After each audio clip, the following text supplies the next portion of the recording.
Namaste. Thank you for joining. As always, please practice according to your abilities and your experience. Respect your limitations. Think the practice is an offering. And imagine all beings are experiencing this through you. So this will help us to remember to practice in a way that is mindful, that has full consciousness, and that will bring about the best to all beings everywhere. So on that note, let's begin. Close the eyes and bring the attention within.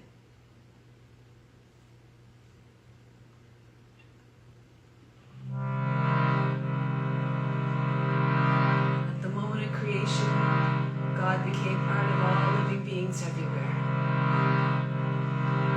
Tune your mind to that supreme divine consciousness that is within and all around us.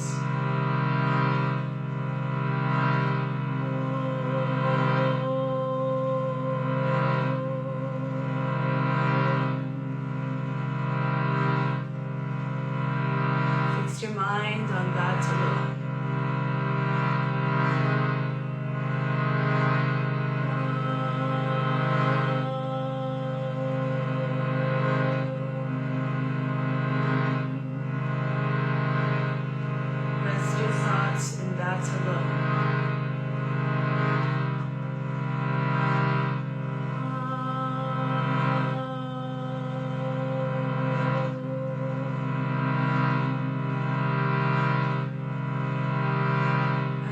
To live hereafter.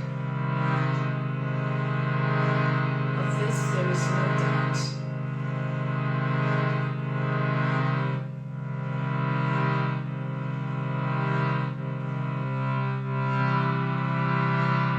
Om Namah Shivaya. I bow to the inner light.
May all beings everywhere be happy and free from suffering and enjoy this practice through our senses. May we always have a strong desire for the knowledge that liberates us from pain and suffering, and may we acquire the intellect to attain that knowledge. And may we cherish no ill feelings against each other, only ever peace, love, joy, and compassion. Om Shanti, Shanti, Shanti. Peace, peace, peace. To make this practice even more powerful, more significant, and even better than meditation, renounce all the fruits. Think of this as your divine obligation to all beings everywhere. Do it because it must be done for the benefit of all.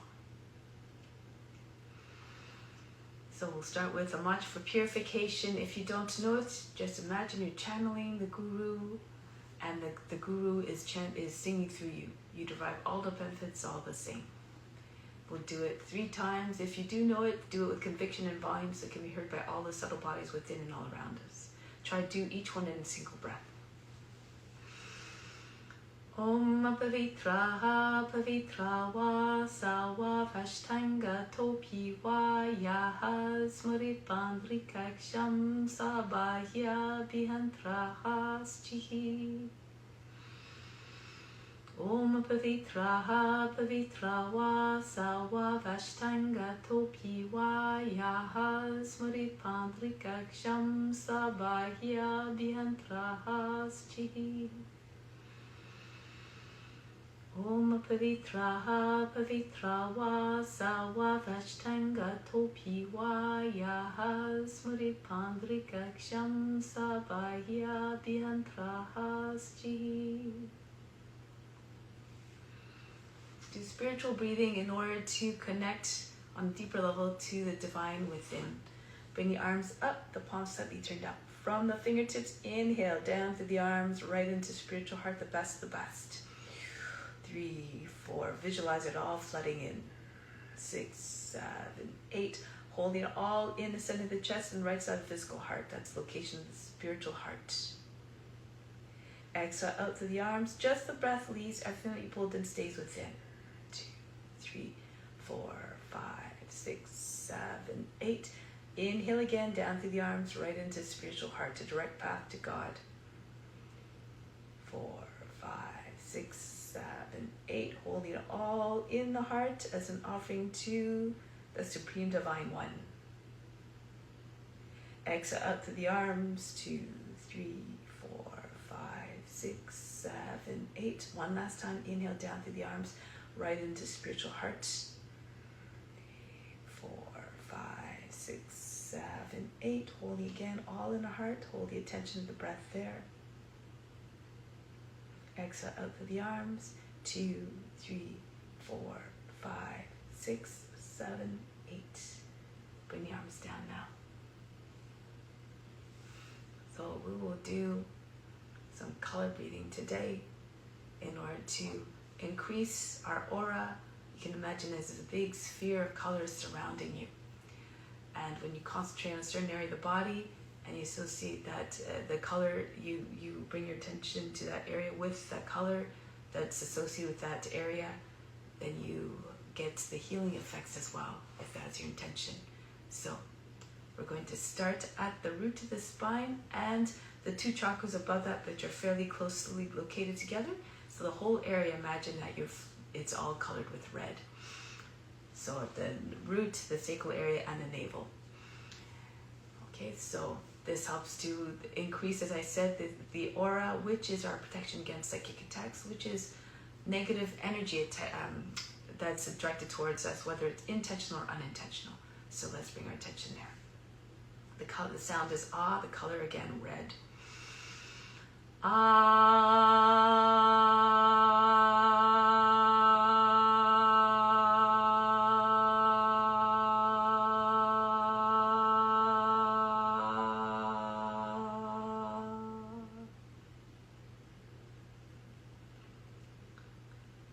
Next is the heart.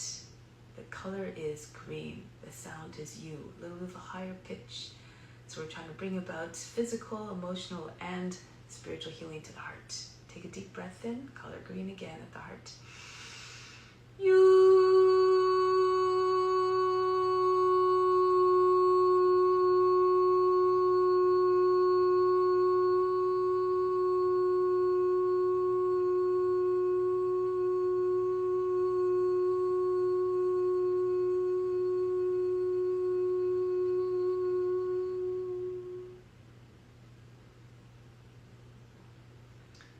Go now to the base of the throat. The color is blue. The sound is so. Many of our intentions are expressed in words. Ensure that those intentions are expressed, that all the words come out of the mouth, in fact, are always coming from a place of compassion and love. Take a deep breath in.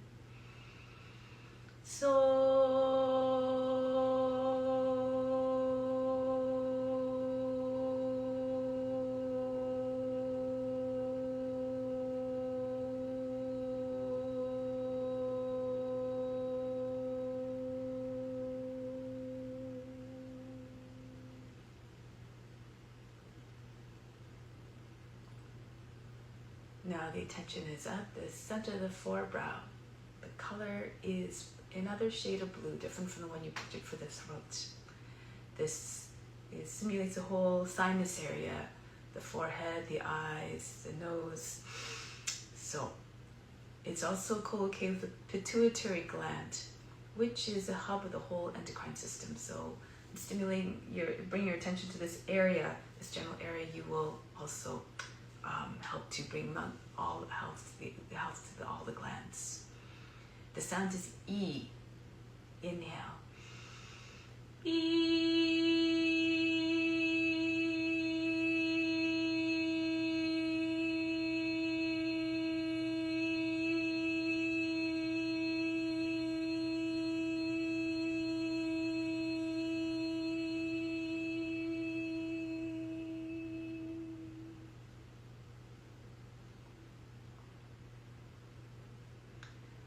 Stay in that same area, maybe a little bit behind it.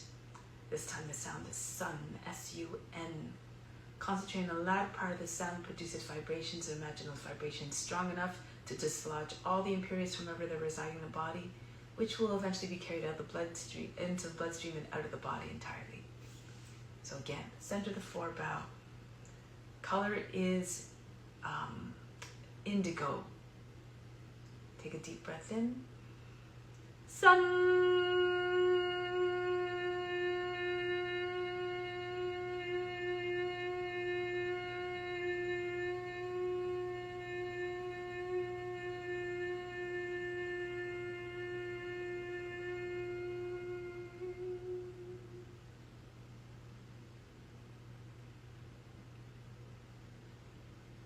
Now go to the crown.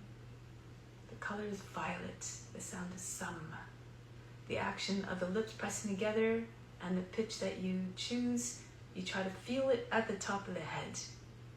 So that this simulates mental sharpness. This brings about mental sharpness. Why that's important is that it helps us to improve our discernment, which helps us to understand better the true nature of ourself. Discernment is important in order to reflect on the knowledge that we've been given that helps remove pain and suffering. Bring your attention out to the crown, the color violet. Take a deep breath in.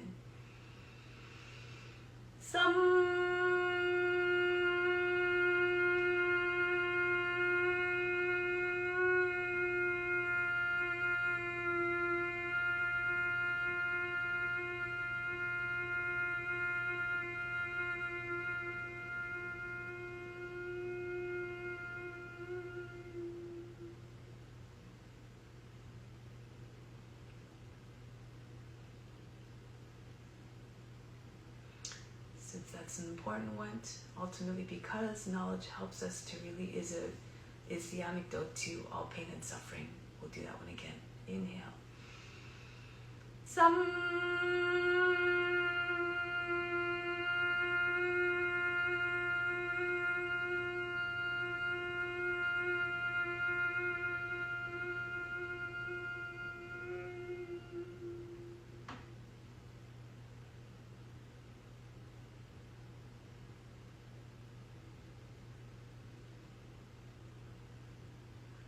Take a moment to observe the state of the body, the mind, and the emotions.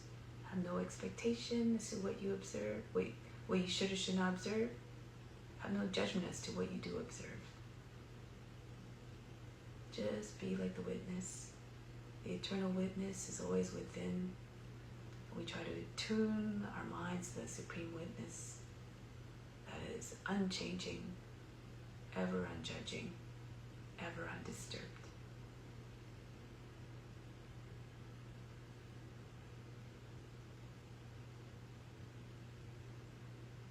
And the eternal witness ultimately is God, who is within all beings. So now in the asana practice, remember that all beings are just different, divine, magnificent forms of God. Revere and love each and every one of them. And this helps to cultivate compassion, having love and compassion for all beings that extends past just your friends and families and pets. Love all beings. So now let's begin. Let's come to standing.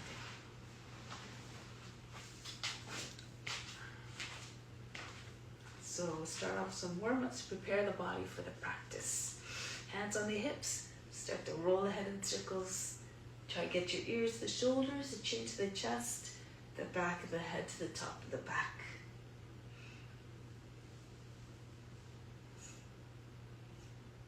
And then go in the opposite direction. Move with enthusiasm, so that the guru within senses that enthusiasm and will therefore perhaps be more apt to share the knowledge with the students.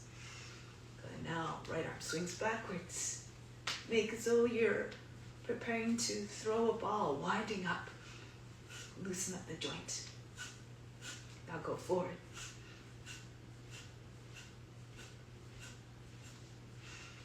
Left arm. You can always use your hand to support the shoulder and turn the body with the arm. Go forward now.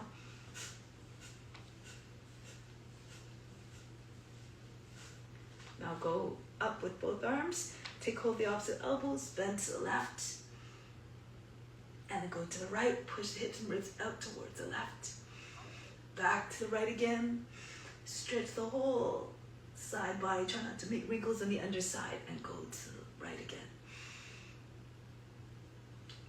One more time to the left, and then to the right. Come back to the center, little circles over the head, mostly head, neck, and shoulders moving at first. But then the circles get larger and larger, starting to feel it in the side body, in the trunk. And then if you feel apt to do so, you can even spin the whole torso. Hinge at the hips. The forearms come right across the tops of the feet. And coming all the way back up, go in the other direction now. Progressively, the circles get larger and larger. The chest and the upper back coming into the movement. And then again, if you feel apt to do so, the whole torso spins. Trace large circles in front of the body like the arms of a windmill or an airplane propeller.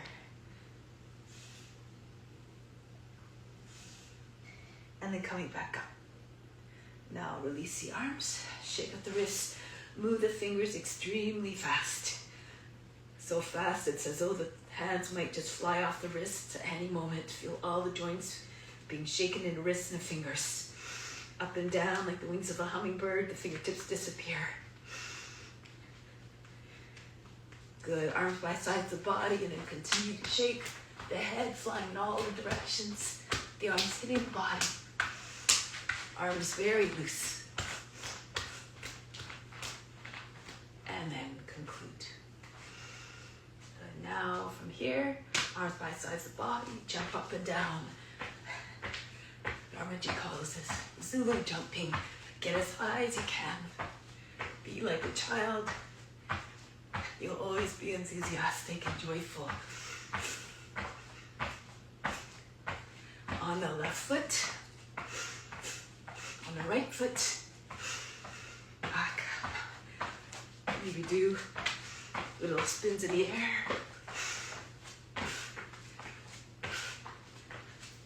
A few more.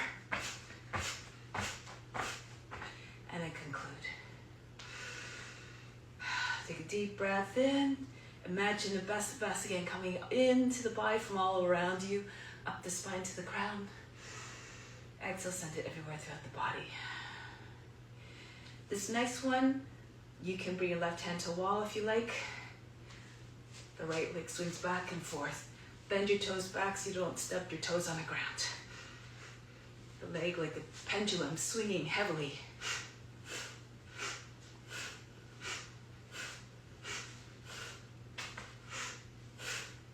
And then the other foot, the leg. Try to get your knee to the shoulder, maybe even the toes to the back of the head one day. And then conclude. The feet back together, arms by sides of the body. Lift the heels and the arms at the same time as you come up on the inhale. 2, 3. 4, 5, 6, and come back down. 2, 3, gracefully. 4, 5, 6. Try not to allow the heels to hit the ground heavily. Push into your toes, come up again. 2, 3. Hollow up the navel, push the belly button into front of the spine. 6, come back down. 2, 3, 4, 5, 6. Come up, inhale. 3, 4, 5, 6, and back down. 2, 3, 4, 5, 6. All the movements as graceful as possible. Remember, this is an offering, so offer up the best, make it as beautiful as possible, and pay homage to the Guru within. Hold the position, reach up even higher. And back down. 2, 3, 4, 5, 6. Bring the chin back down on the chest in a gesture of humbleness. And stay in this humble mindset throughout the practice. Let go of all expectations. Let go of all attachment to the results. So let's come to the front of the mat. No expectation of reward, just do it because it must be done for all beings everywhere. Surya Namaskara. Bring your arms up over the head, arch back, and go down. Bend your knees if you need to bring your hands on the ground. The belly can rest on the thighs. Now the right foot goes back, lower down the knee, drop down to the seat. Come into the high plank. The knees go down, the seat goes all the way back behind your heels. Glide forward, push through with your toes, send the chest forward between the hands, and forward and all the way up. And back 2 more times. Come forward, brush your nose, the grounds are coming forward. Good, take the head all the way up, keep the neck long so the head can go back even more. Take the seat back, of course, moving according to your conditions as always. Roll the shoulders down, chest forward, shoulders wide open, chest wide open. Adho Mukha Svanasana, lift the seat, the head goes down below the arms, try to extend your heels towards the ground. Now the right foot comes forward. If that's a difficult transition, lower the left knee down first. If the foot doesn't make it all the way, you can use your right hand to push the foot forward. So adjust your practice again according to your abilities. Left foot comes in to meet the right, chest on the thighs, the belly on your thighs. Come right up, reach up and back. And then come back home, hands to the heart. Raise your arms up, don't worry about the breath. However, try to move the body in a way that keeps the breath uniform and steady. Left foot back. Then the breath will deliver more power and ease and grace to the movements. Knees down, glide forward again 3 times. Copy the forms physically. Pretend you're in the body of the snake. Take the seats back.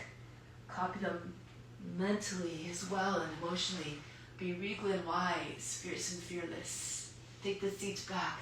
3 times plus of those can imitate the forms on all levels. Physically, mentally, and spiritually. Adho Mukha Svanasana. And then the left foot comes forward to the hands. Feet together, Uttanasana. And then come right up. Stretch the whole front of the body. Engage your buttocks and your upper back to support you as you lean back. Come back to the heart. Go up and back. Always. All movements, all actions, thoughts, and words coming from a place of devotion and love. Right foot back. Into plank. Infuse love and compassion in everything you do.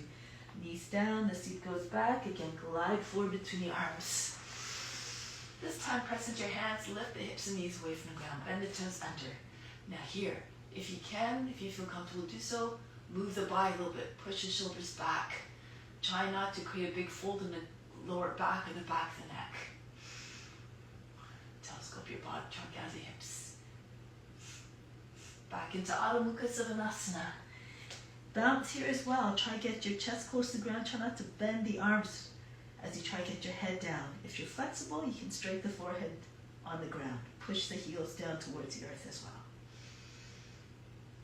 Now the right foot comes forward to the hands. When you're coming forward, try to move your shoulders forward so the foot lands softly. No big heavy thumps on the ground. Left foot comes forward. Come all the way up to standing. And then back home. Move like a shapeshifter, effortlessly, fluidly, silently. Imagine you're watching yourself in your dreams, always quiet, left foot back into high plank.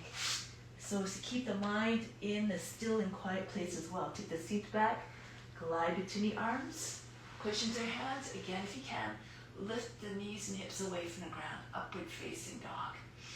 Make like a dog howling at the moon here. Back into Adho Mukha Svanasana. Soften the line in the back, sink the heart. Look like a dog stretching its back. More importantly, embody the loyalty of the dog to its master. Be loyal yourself to the practice of serving others. Now bring the left foot forward. Uttanasana. Belly on your thighs, chest on the knees. Come all the way up and back. Pranayama. Raise your arms up, stretch. Hinge at the hips, fold the body down in half. Uttanasana.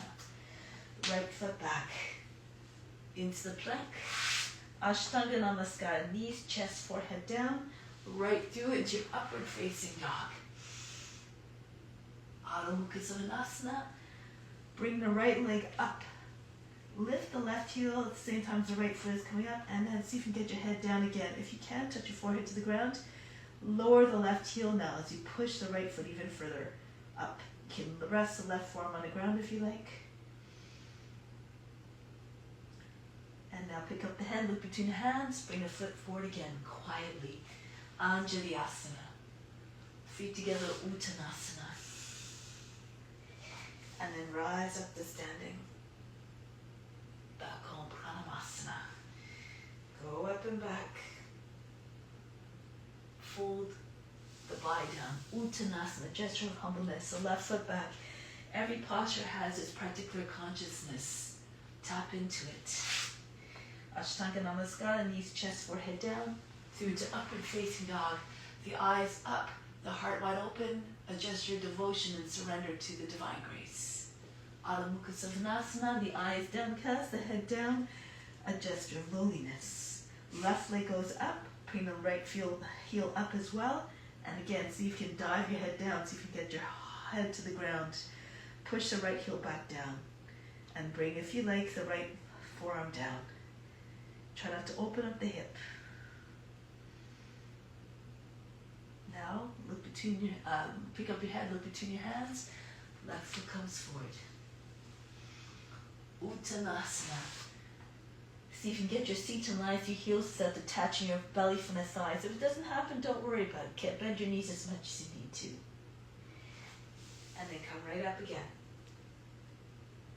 Pranayama. Let's add on now. Raise your arms up, stretch to the limits. As you come down, bend your knees, your belly on your thighs, join your hands if you can. Open up the palms and pull hands all the way up over your shoulders. The forehead, if your legs are straight, can come right to the shins. Now the right foot goes back. Kapiyasana. Raise your arms up. See if you can get your arms beside, maybe even behind the head. Radiate your light from within. And now from here, break the pose. Come back into your high plank. You can do the same entry, Ashtanga Namaskara, knees, chest, forehead down. If you're stronger, you can even come into Chaturanga if you like. Hovering just above the ground, coming down in one line from heel to the top of the head. Push into your hands into upward facing dog. Adho Mukha Svanasana, downward facing dog. The right leg up and bring the foot between the hands.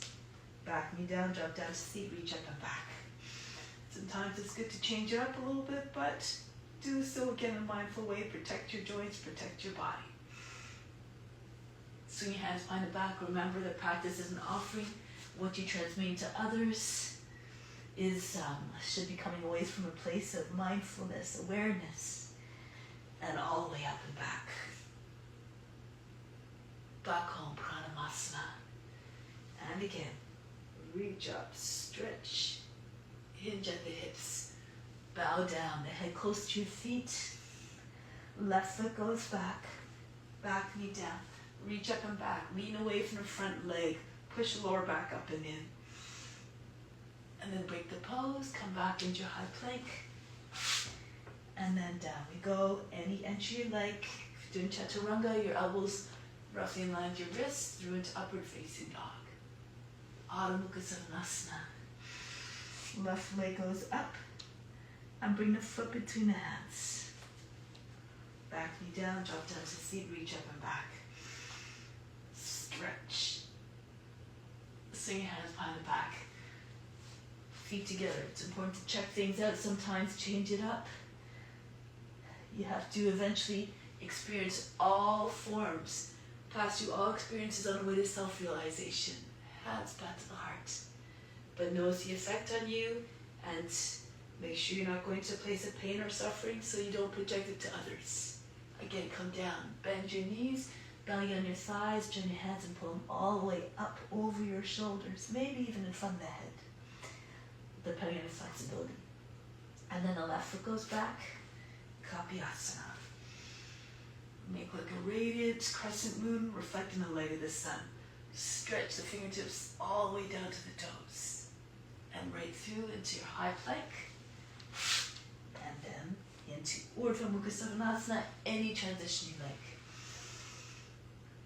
Adho Mukha Savasana. Left leg up, send the foot between the hands.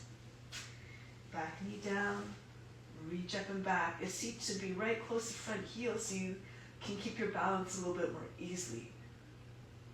And from here, hands go behind the back, your belly on your left thigh, and then the right foot comes forward, belly on both thighs, chest again on the knees. Come right up to standing, reach up and back. And then back home. We'll do that variation again. Stretch. Come down, plunge your head down towards the earth, Uttanasana. Eventually maybe your seat over heels if your legs are straight. Right foot back, Kapiyasana. Stretch the arms all the way up and back, drop your shoulders, open up the heart in every sense. Come back into your high plank.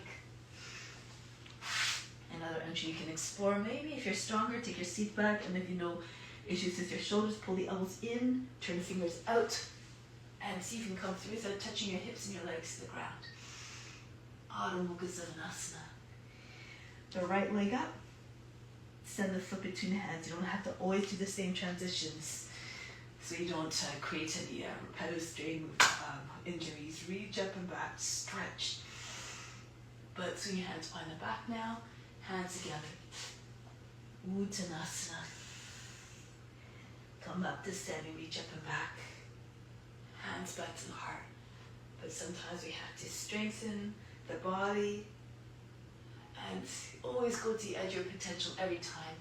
Each time you push the edge a little bit further, the belly on your thighs, making as though you try to get your chest below the knees, hands over the head. Left foot goes back.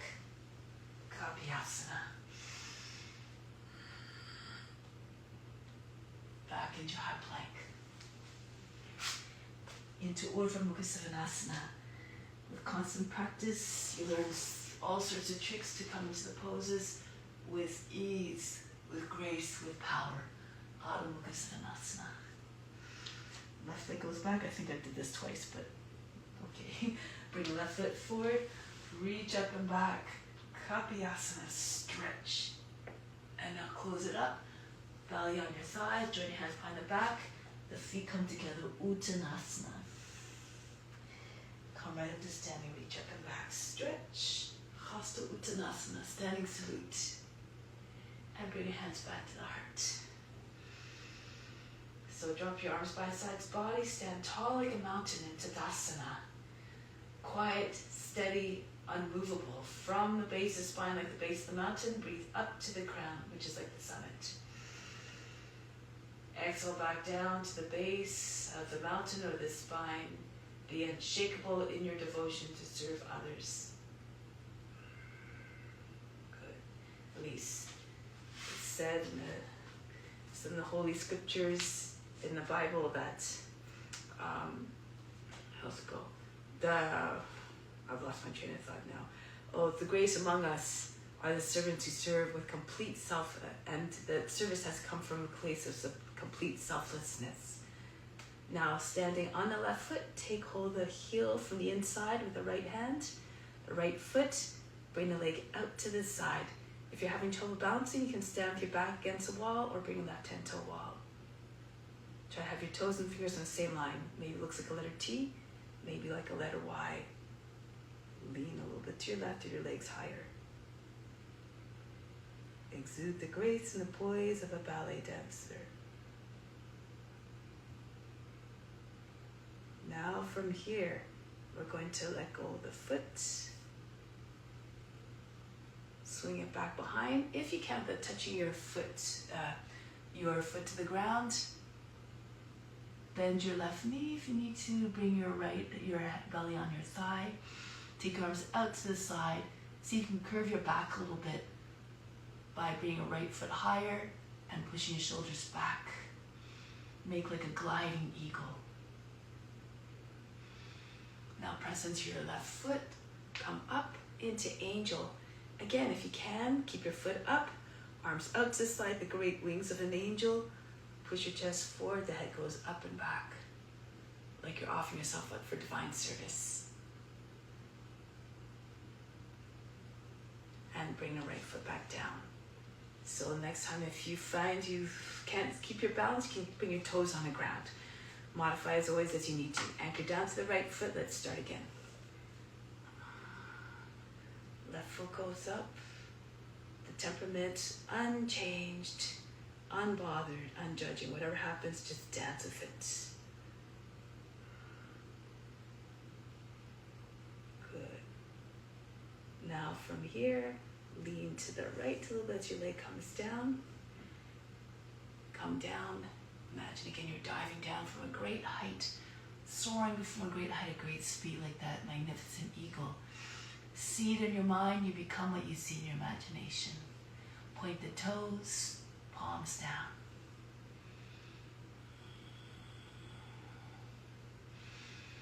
Press into your right foot again, hold the breath as you make the transition. Arms out to the side, chest forward. And then bring your head up slowly, look up. Offer yourself up for divine service.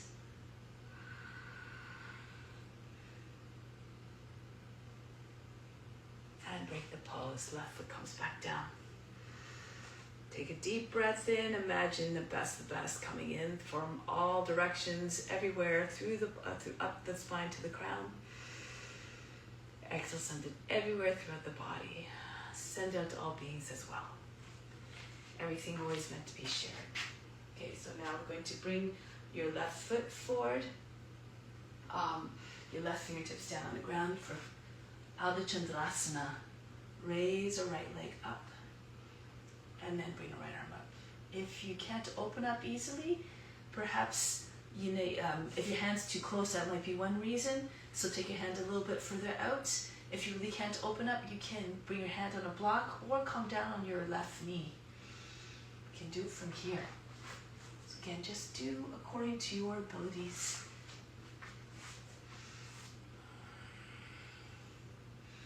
From here, you can take the foot if you like. If you're having trouble finding the foot, bend your left knee to sink your left foot down. Bring your right knee in towards your belly, and then see if you can find the foot. Take hold of it just above the ankle, and if you can, push your foot away from your seat.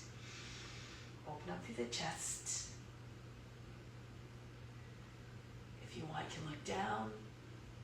Bring your left hand to your heart. Maybe into the foot. Pull heel in towards the seat again.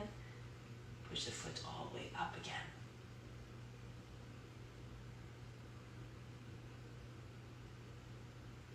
Break the pose. Bring your left foot back down. The left hand back down. The right foot back down, and then come up. And go right to the other side without disturbing your mind. Try to keep your mind in the same temperament, unchanged, like you're doing a meditation all throughout the practice. Reach the left foot up. Eventually it becomes possible to find the way into meditation in every pose if you hold the poses long enough. And then from here, if you can take hold of the foot again by bringing your left knee right into your belly, bend your right knee as well. take hold of the leg just above the ankle. The foot tends to be slippery, so we try to take the leg instead if it's possible. Push the foot all the way up. Open up again like you're doing a bow pose. Okay, so if you can't hold the leg, you can just bend your leg and just open up a little bit through the chest. And then from here, make sure you're looking forward. The hip is over the heel. Bring the right hand to the heart. Again, you can hold the breath as you're doing it. Or bring your foot in towards your seat and bring the right hand back there to the foot as well. Once your foot is far away from your body, you can straighten out the right leg again.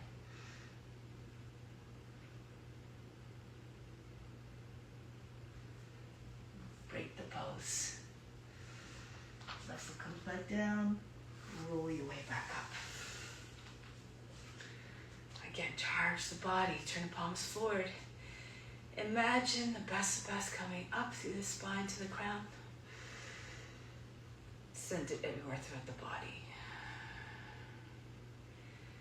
So last one, Natarajasana. Starting off with the left foot. It's a little bit easier. Bring your knee in front. You can take the foot from the outside. And you can even stay here with your thighs together, your lower body straight up. If you can, however, you can bend your knee, hinge forward, and bring a foot far away from you.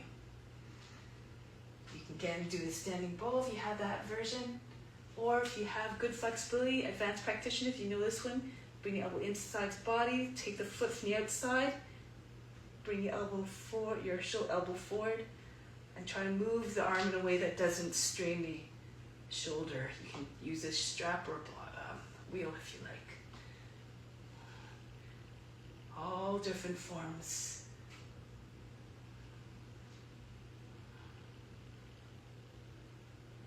And whatever you don't attain in this lifetime, you just pick up where you left off in the next one. Just keep trying your best.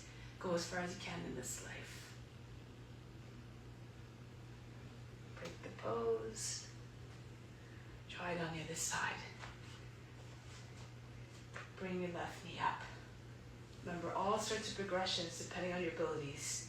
You can even just stay like this, or you can lean forward, bring your right hand to the wall if you need to have control bouncing, or stand with your right edge of the body against the side, against the wall. Once your foot is far away from you, you can straighten out the right leg to reinforce the leg, or you can take your right hand back. All sorts of tricks again you learn through the practice to find your way steadily into the poses. Of course, if you want to take the other one with the overhead one, take the elbow close to the body, take the foot, the elbows forward, and then bring it up. If you want, you can take your other hand to the foot. Advanced practitioners, as Dharmaji says, for professionals.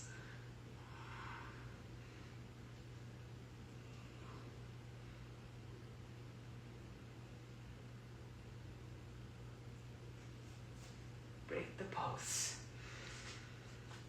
Take a deep breath in from all around you. Imagine light of every color coming into the body up to the crown. Exhale, send the light everywhere throughout the body. Radiate your life from within. Good, so we're going to go into standing poses. I just need to. Okay. So from here, fingers together, standing in the middle of the mat. Step or jump your feet apart. Turn to your left. Slide your left foot back. Try to increase the length of the stance. So when you're standing straight up, your feet are underneath your hands. Stand this way to start and then turn a foot. And then you might be able to get a little bit lower. If you're flexible, you might have your back knee close to the ground, your left knee over your toes. From here, let's try humble warrior. Take your hands behind the back, lift the chest, allow the head to go back. Now, as you go forward, push the left, you have to really push through the feet, pull the left hip back, make sure the outer edge of the right foot is down and go to your right a little bit. And you might be able to get a little bit lower. If your hip is about the height of the knee, you might be able to bring your head on the ground. If it's too much, you can lower the right knee on the ground, make sure it's in line with your knees in line with your hip. So you can do it from here. All expressions, again, perfect. Just do your best. Not the effort that is important, not the result that's important, it's the effort.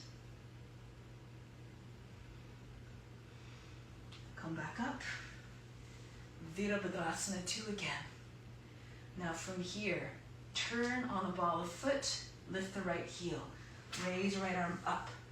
Angle the toe and the knee towards the right. Go down all the way across to the left of the left knee. Your left hand pushed into your right. You might not be able to see it, so your hands probably start at the shoulders, but then as you push your left hand down the right, you try to bring your body up at the same time. So in the chest, you're trying to aim at getting it behind your thumbs. And then push to the back heel, turn your face and chest up. Keep moving your left hip back. If you want, you can take a bind. You want to have the armpit on the outside of the knee eventually, so then turn to your left. Use the left hand to guide the right arm underneath the body. You can do this with your knee down as well if it's too much. Make sure your legs are looking like a box, your knee underneath your left hip,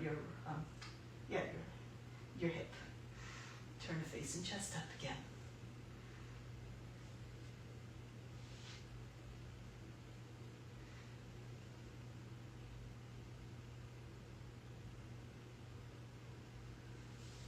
Break the pose. Bring your knee down, drop your seat all the way forward. Hands up if you can, rock your shoulders back, pull the arms back. Behind the head if you can. Drop your shoulders down, push your lower back up and in. Lean away from the front leg. Keep your arms straight, think of the shape of a crescent moon. There's no kinks anywhere, no discontinuities in that curve.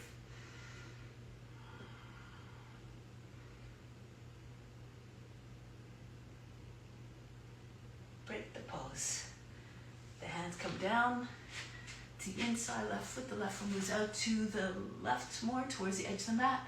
And then push the right, bounce the right knee back a little bit more, flatten out the toes. You're trying to get as much of the thigh on the ground as possible so that you can maybe fall onto your right forearm and then roll back to your left. Both sides of your seat, hips close, equally close to the ground. Keep your knee close to the shoulder, telescope your head and chest forward.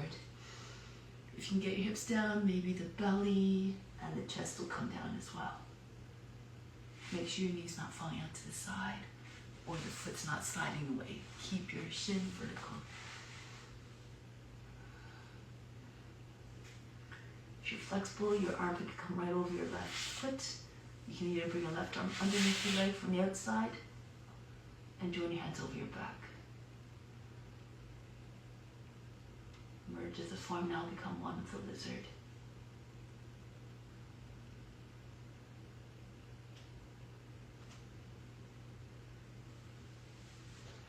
Now coming back onto your hands. From here, keep your seat low. One more round of Kapayasana. Reach up, stretch if you know variations. This is your chance to do this. So you can lean to your right, turn to your right, bring your right foot up. Try to get your foot close to bring your knee close to the edge, the right edge of the mat. Bring your foot into the crook of the arm, the fingertips close to the shoulder. So then when your left arm comes up, you can take your bind. You can bind from the left arm beside your left ear or in front first, and then turn the wrist away, lift up, and then over to the other side. Push the foot away from your shoulder.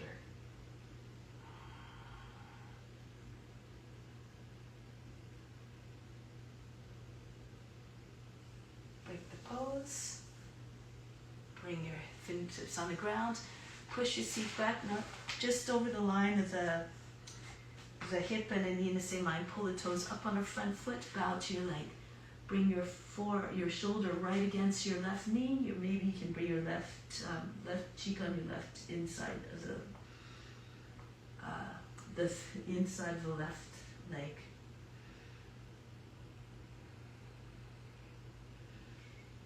If this is too easy for you, come forward with your hips. Slide your left foot forward. You can go into Hanumanasana if you like. Once you're in the full expression, as far as you can go, try to get your shoulders over the hips. So bounce a little bit, don't go too aggressively or too quickly. You may hurt yourself. Remember, the practice is an offering.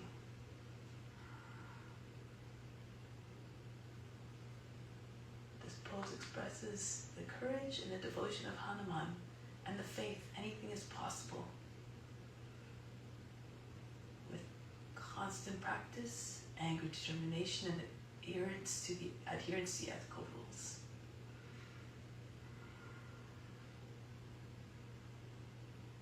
Now from here, break the pose. Push into your fingertips, slide your left foot back as much as you need to, till you can come back to standing position.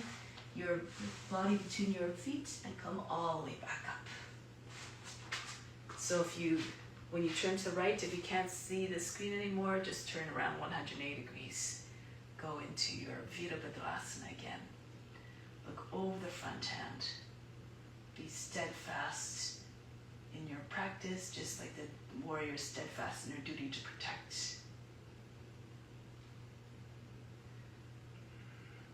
Take your hands behind the back, pull hands down, lift the chest, allow the head to go back, and go into a humble warrior. So again, push your right hip back by really sinking anchor down the outside edge of the left foot and go to your left a little bit. See if you can get your head on the ground beside your foot.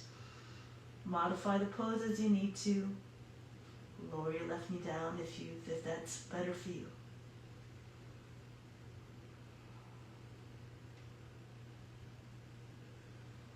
Present your feet, come back up into Virabhadrasana 2. And then get ready to go right into Parivrita Paschimottanasana. So turn to the front, left heel up, and go to the right this time. Right hand pushing to your left. If your hand's by the shoulder, keep pushing down. Keep raising the body up. Try to get your belly over the thighs and the chest comes to your thumbs. Again, you can take a bind. If it's too much, lower your knee down the ground. You can still take the bind from here. If you turn enough, push your seats back a little bit more so the hand has more room to go underneath. And then, if you are taking a bind, pull on the hands, try to get the right shoulder all the way back. If your knee is up, the back leg should be strong and straight. Try not to sag. This will be hard to balance.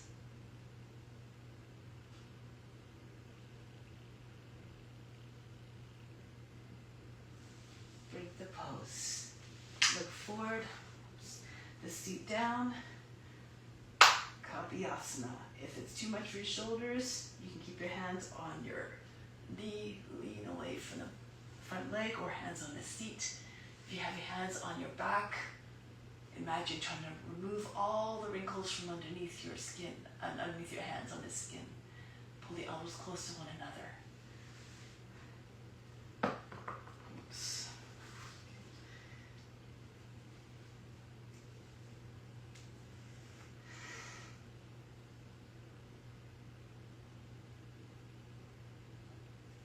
Break the pose.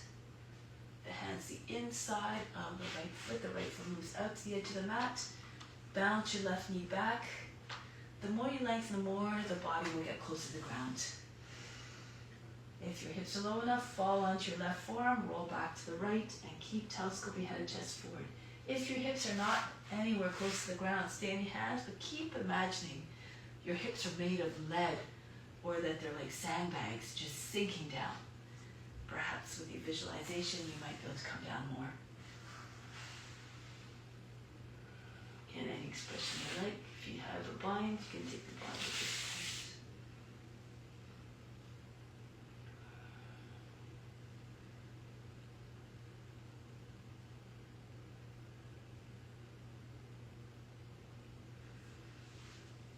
point. Break the pose, come back. From here, Kapiyasana again. Drop your seats towards front heel, reach back, and you can try other variations if you like. If you know them, if you press your thumb into the back of the knee, you might be able to get your foot up a little bit higher. Try to get your foot in the crook of the hand, lean towards the foot. The fingertips come right close to your ear. The forearm is vertical. Lock your fingers, turn your wrist away, bring your right arm up, and then over to the other side. Push the foot back into your arm. Soften the sharp angles at your elbow joints. Think of a swan's neck. There's no kinks, no sharp angles, smooth lines.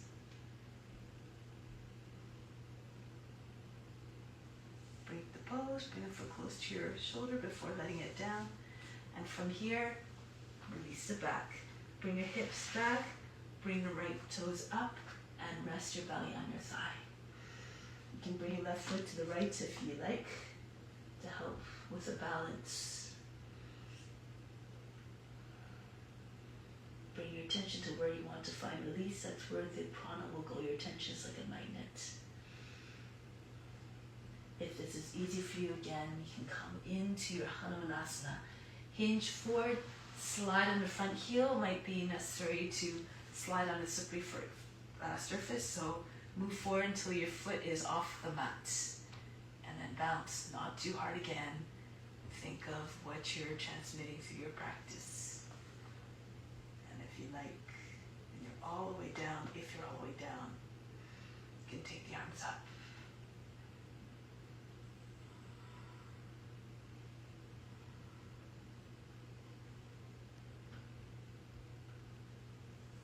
Break the pose, bring the hands back down. From here, we're going to slide the right foot all the way back.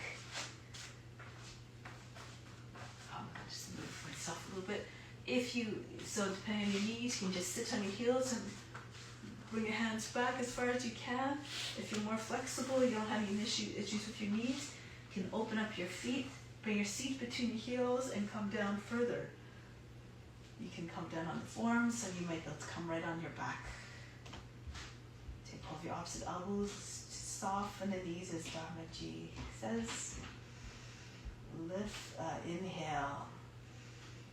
Exhale, imagine you fainted, let everything sink down. So you can get your thighs together.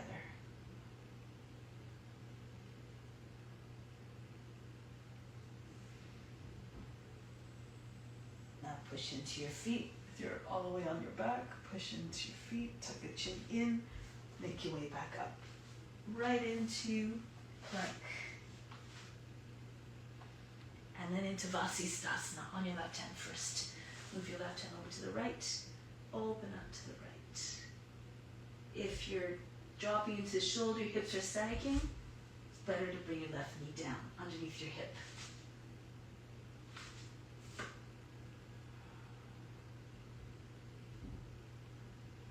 Return to plank, go to the other side. The hand a little bit from the shoulder, your ankles can stay crossed, hips forward, keep them up.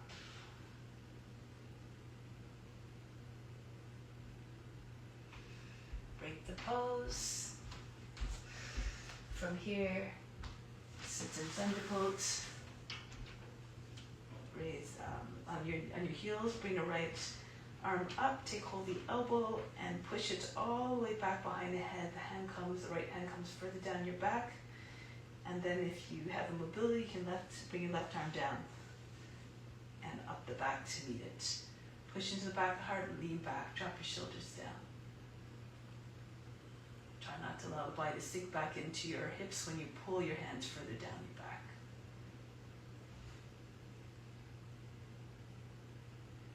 And from here, release, shake out the shoulders a little bit, go on the other side. You can keep your hand there, no strain, no pain, remember. The elbow should be right behind the center of the head. They can anchor the arm in place at the back of the head, as opposed to having the arm out, the elbow out to the side, so not like this. Like this, okay? Lift the heart up, lift the gaze. So you're saying, I'm yours, grant me higher devotion, take me.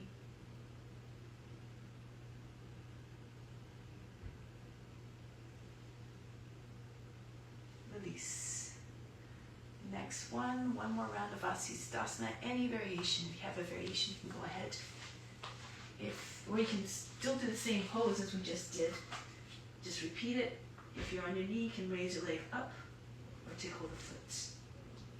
If you're in the full pose, try to go to Wild Thing.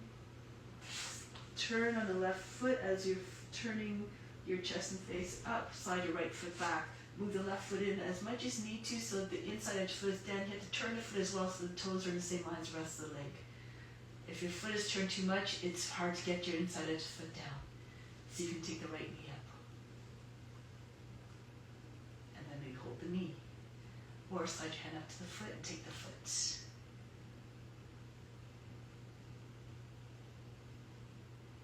Go ahead, if you haven't already. You can even go to Urdhva Dhanurasana if you like. So as you slide your right foot back, you have to turn on the left hand more. So fingers eventually facing away from the front edge of the mat towards your feet. And move your hands and feet in the same line.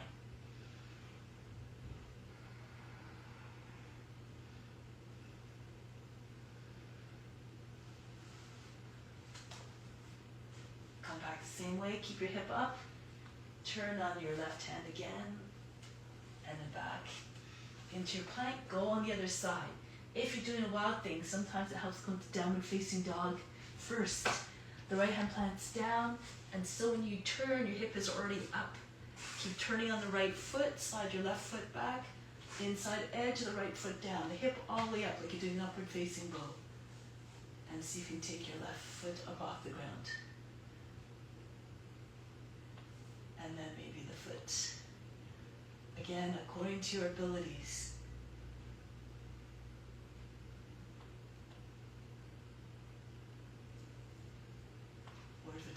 If you like, spin on the right hand.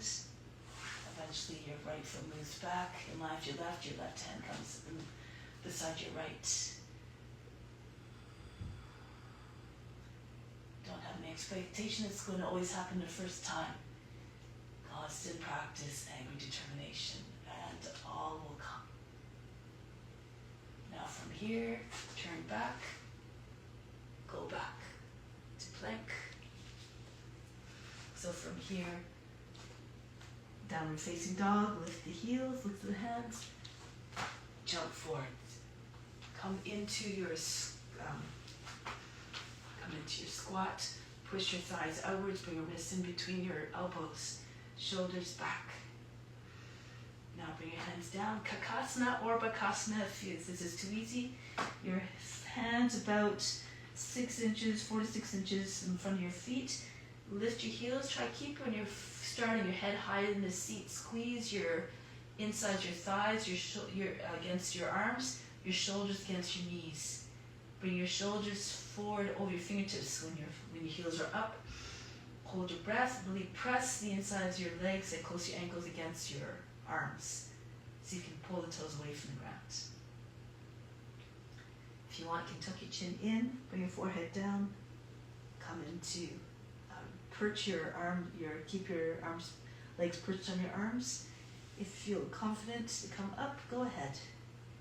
Legs together or legs split, no matter. Not staying there for long. Come back down. You can see if you can land your arms back, your legs back on your arms. Hold your breath. Your shins, middle shins right over your arms, on top of your arms. Hold your breath. Lift your head before your feet touch down. And then come back down. This takes maybe a better practice, but with time will come. Okay, so let's now do one more headstand. You can enter the same way, or you can enter from the ground up. If you need a wall, go ahead. If you know what you're doing, go ahead. Don't have to wait. If you're doing against the wall or the chair, on the chair, bring your feet against the legs of the chair or against the wall. Your seat on your heels. Your elbows directly underneath your shoulders. Make sure you can take hold of your arms easily outside your arms. And then bring your hands forward. Interlace your fingers. Place your head in front of your hands. And then lift your seat. At this point, your head may roll it back into your hands. You're cushioning the back of the head with your hands like a helmet.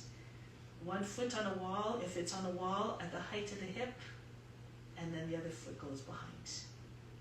Keep your legs bent, your back foot dropping towards the ground behind you.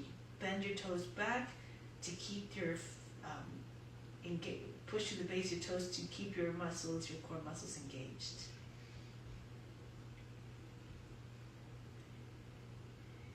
You can always just keep your toes on a wall if you're not comfortable.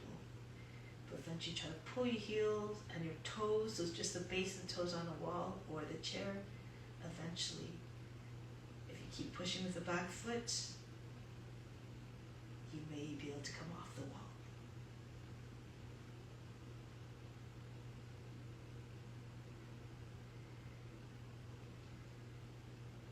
Those who have other variations, you can go ahead now. You can take your lotus. Make sure it's a full lotus. If you can't do a full lotus, then just keep your legs straight.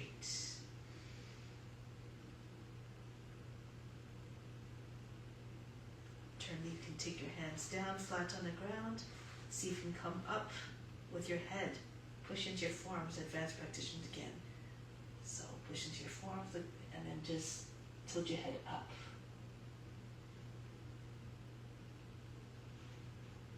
Might be easier to split your legs for this one, so you don't fall back down.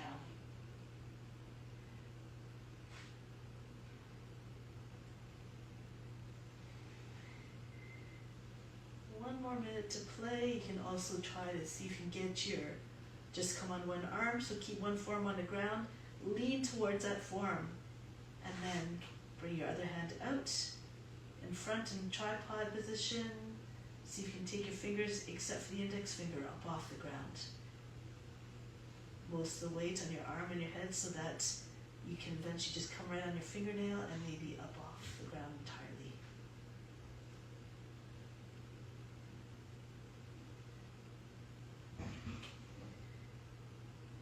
Both sides. Keep trying with constant practice. Repetition comes success. So push into your arms, lean towards the arm that's on the ground. Press the head into the inside of the wrist. Just see if you can take your fingertips off the ground, even just for a moment. Keep pushing through the back foot. When you feel yourself falling forward, you push the back foot. You feel yourself falling back, push through the front foot.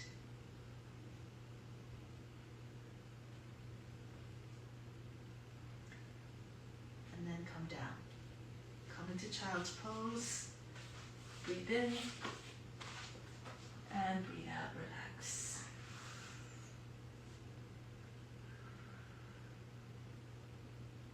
Now we're going to slide your arm, bring your arms forward, glide through between your arms again, coming into Bhujangasana.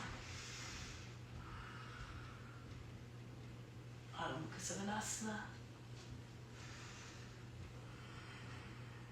Lift the heels, bend the knees, and come right forward to the hands. If you want, you can even try to jump right into crow pose from here. So lift the heels, hold your breath. So if you can't, so you have to come a little bit further. If you have trouble, just walk your feet closer and just let go of your feet at the last moment. Okay, so eventually hold your breath, lift the heels. Oops, I didn't do that very well. So one more time. Keep trying.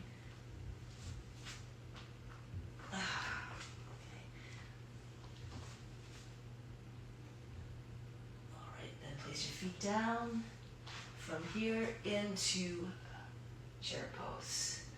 Lift your arms, lift your heels, engage your thighs, your calves. Come down bit by bit. You can have your arms in front of your shoulders, that's easier for you. Your heels right over your seat right over your heels. Bring your seat down behind your heels. Lift your legs. Use your arms to press into the ground so you can bring your feet behind your head and your hands on your back. You can hold this pose here. You can also go into Shalvingasana once you're ready. Join your hands behind the back just for a moment. Move your arms a little bit closer in by squeezing your palms together. Bring your elbows close together. Bring your hands back onto your back. They come up a little bit higher on your back, and then you might be able to come up a little bit in a straighter line. Toes over the chin. Again, if you have a lotus, go ahead into your lotus.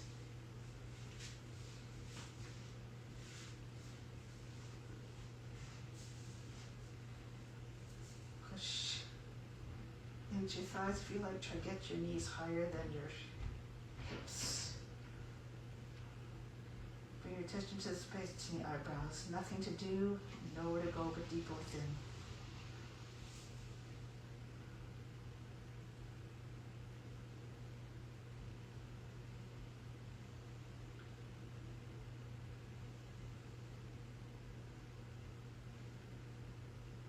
Concentration takes even more practice to master than the postures. The mind is constantly racing, desiring. But remember, it is a mind that is being affected, not the true self, which is actionless, unbothered, undisturbed.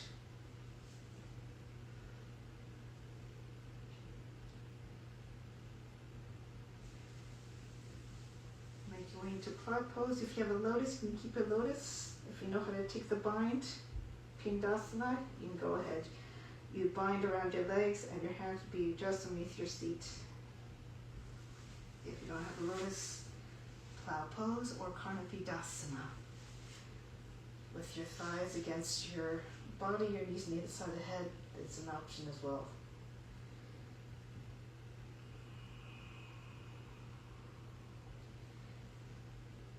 Keep your mind fixed on the space between the eyebrows. Listen to divine perception.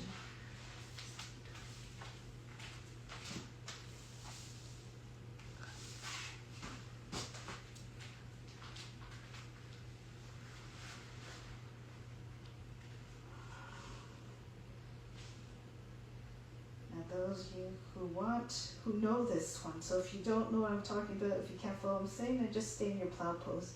But those of you who want to go to one side, let's go to your left first. Walk your feet over to your left. Drop your left knee right beside your shoulder.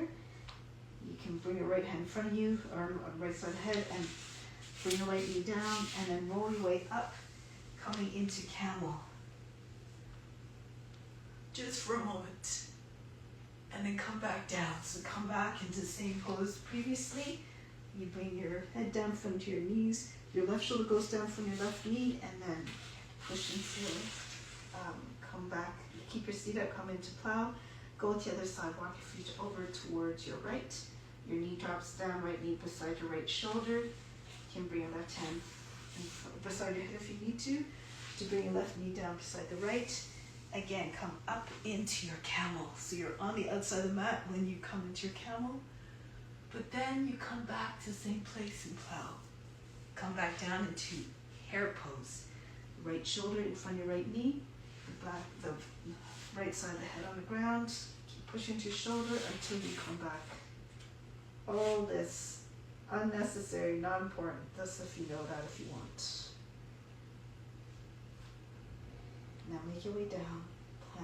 Push your hands down and into the ground behind your back. The palms down and lower your legs down. Keep your belly with your thighs as long as possible. And then once your legs start to detach from the belly, come down at even speed. Stop when you're halfway down. And then lift your back up off the ground. So if your hands are not underneath your feet, you can just kind of move to one side. Push and try to get when your back is off the ground, you can move your elbows a little bit closer towards one another behind the back. Lift the chest, charge the legs, take the head back. If your feet can't stay up there, if it's too much, keep your legs up there, bring your feet all the way down.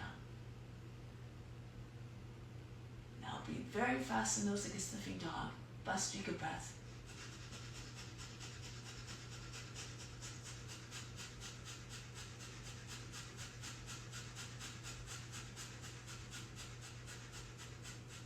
Bring your feet close to your seat. Edge feet in line with your hips. If you want, you can either go into bridge pose. If you're in bridge, you just slide your head down, press into your arms, and lift your back up off the ground. Try to get your chest close to your chin, and your shins are vertical. Backs, knees, in line with your heels. If you are ready for Urdhva Dhanurasana, bring your hands on the other side of the head, stay on the top of the head, lift your seat, but then bounce your head a little bit closer in. Turn your hands around the other way, fingers facing towards the heels. Lift your head up off the ground if you can. Stretch the whole front of the body. Again, if you have other variations you want to do in this, go ahead. You can see if you can lift your left leg up, and then the right leg, or if you have good balance, you can see if you can bring the right hand into just on your finger stand, but then take off all but just the index finger. You might need to move your hands a little bit closer first before you do this, so your hip is very high. Eventually, see if you can practice getting your right finger up off the ground.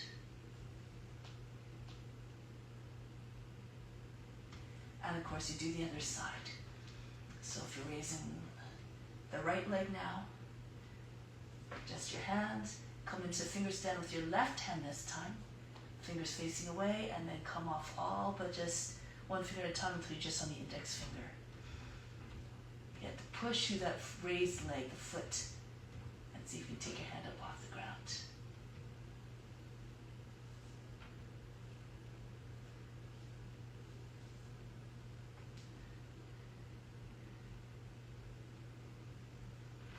Now break the pose.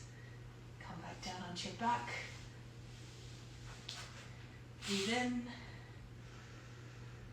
Breathe out all fatigue. Imagine you fainted.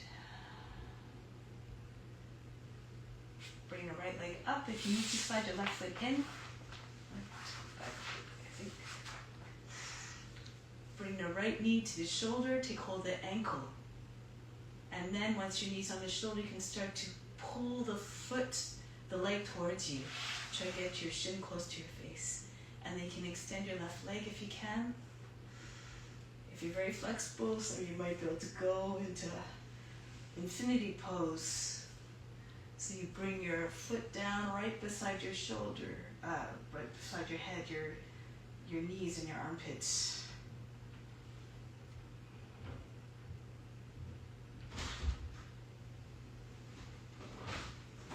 Then from here you can bend your leg, coming into half happy baby pose. You can also bring your foot across, your shin across your chest. You can hold the foot with your left hand or bring it to crook the left arm. And see if you can rest your shin on the chest, close to your chin.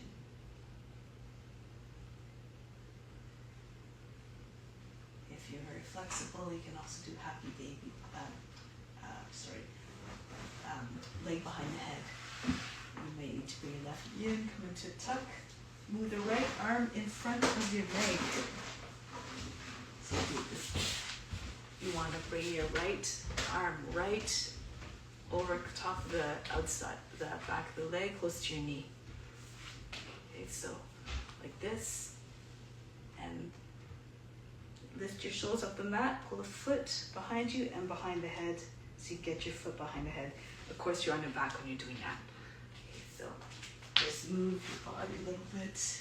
Again, if you come into left leg into tuck, you might have a little bit of room to wiggle. Try to get your head up, shoulders up as high as you can. Push your foot further back, away from you, towards the mat, and pull towards the left. Not important, again. It's only if you have the practice. Those who can do it, and probably because they had it from the last life, or they came close in the last life. You just pick up where you left off in this life. Break the pose. Try it on the other side now. Bring your left leg up. Take hold, start with ankle grasp, the knee comes to the shoulder, take hold of the ankle, and pull the foot towards you. Straight, try to keep your left leg straight, roll the left hip down. If you need to, slide your right foot in as well. Your hamstrings are very tight. Otherwise, alternatively, if you're very loose, you can see if you can bring your foot right down to the ground beside you, beside your head.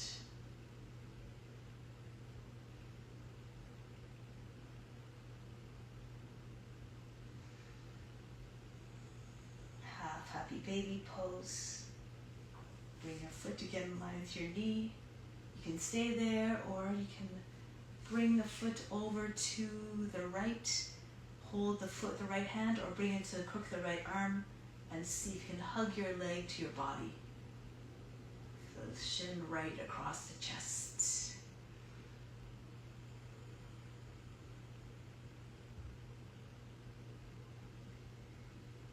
And then if you like,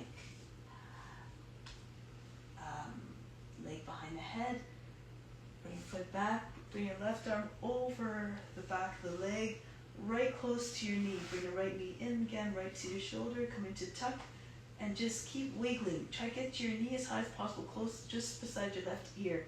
Bring your shoulders up off the mat. By doing this, you can press, to do this, bring your left hand down just underneath your seat, push into your hand, try to get your back up off the ground, tuck your chin in, and pull the foot towards the right. And then maybe your leg will go further, more easily behind your head.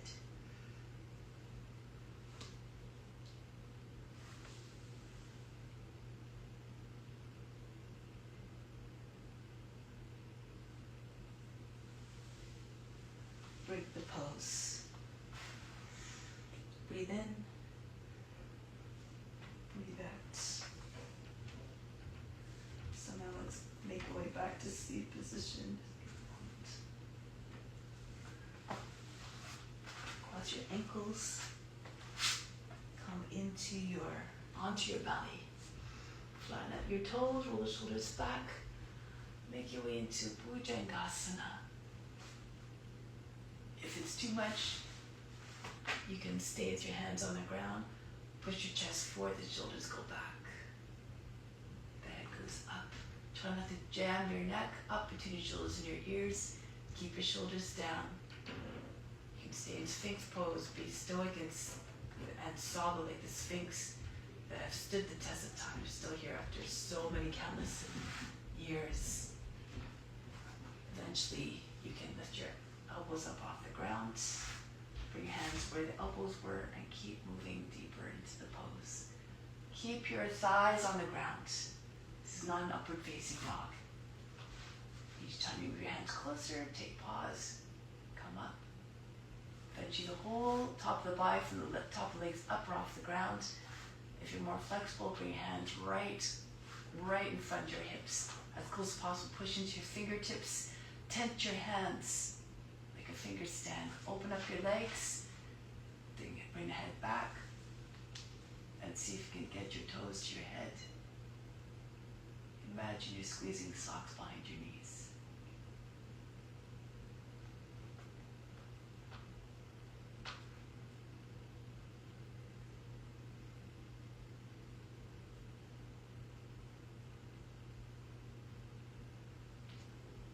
Break the pose, come back down. Relax, forehead in your hands, breathe in, breathe out.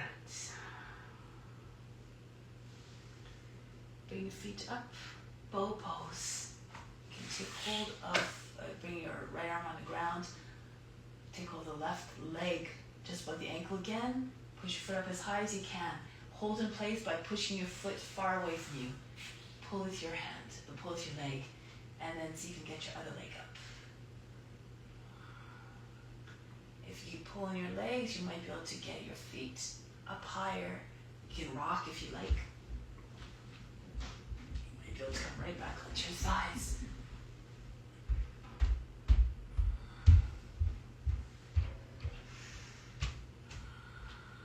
Lift up a little bit more.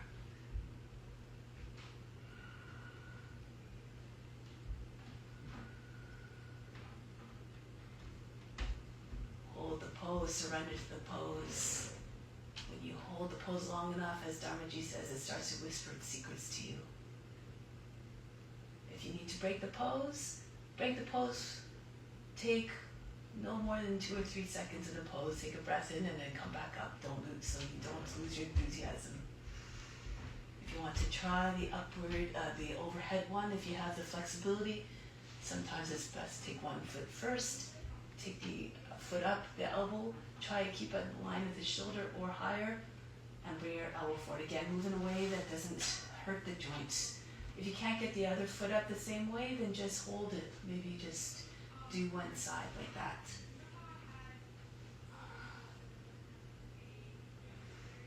If you're doing that asymmetrical one, then make sure that you do it on both sides. Good. This is an amazing pose. A little bit longer.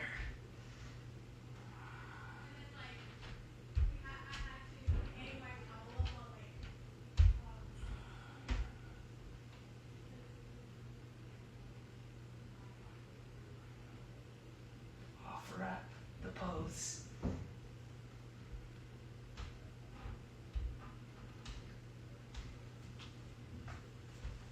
And then break.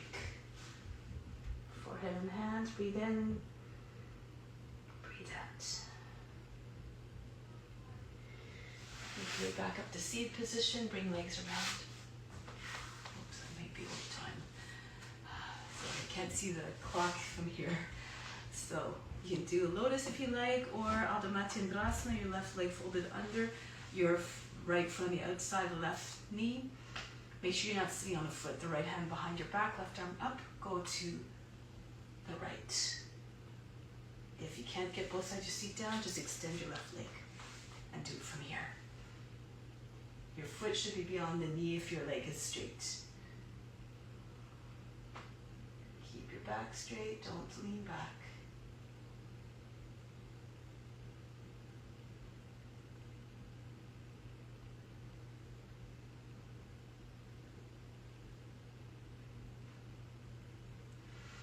And then change sides. This time the right leg under, left foot on the outside of the right knee. Go to your left.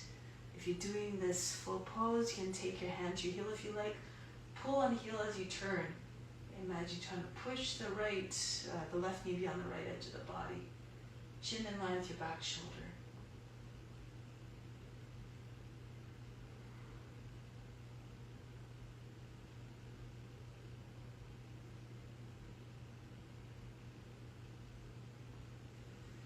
Break the pose, lie down on your back for Shavasana.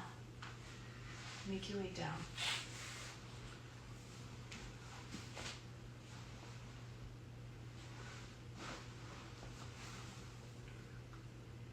The best now coming in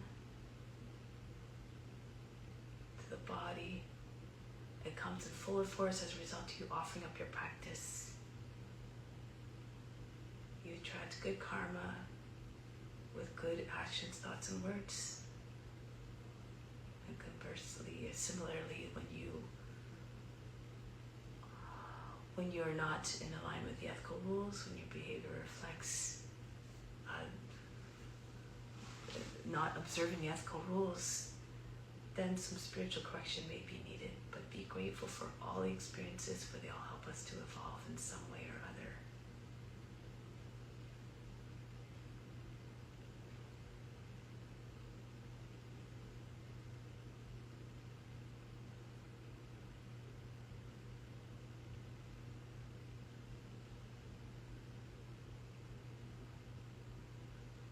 The divine is always within. God is within all beings. So allow that divine spark to shine through. Each passing life, it gets easier and easier because with the knowledge that you gain through the experiences, you learn to break those patterns that cause pain and suffering for yourself and for others.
Repeat to yourself the following sentence 3 times and ingrain it deeply in your heart and mind so you can always remember.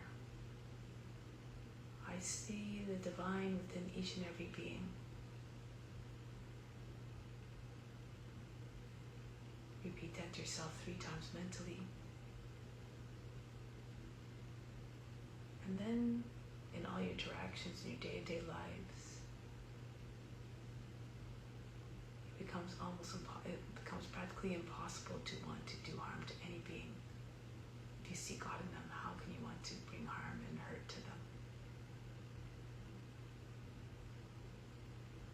So now prepare to come back from Shavasana to exercise that intention in your day-to-day lives. Continue to radiate your love and compassion to all beings everywhere. Come back to seated position, slowly, reverently, quietly.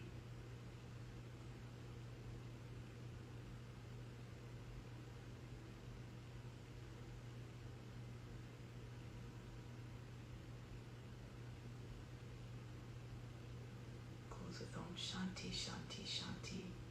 Instill the peace within, send out to all beings everywhere.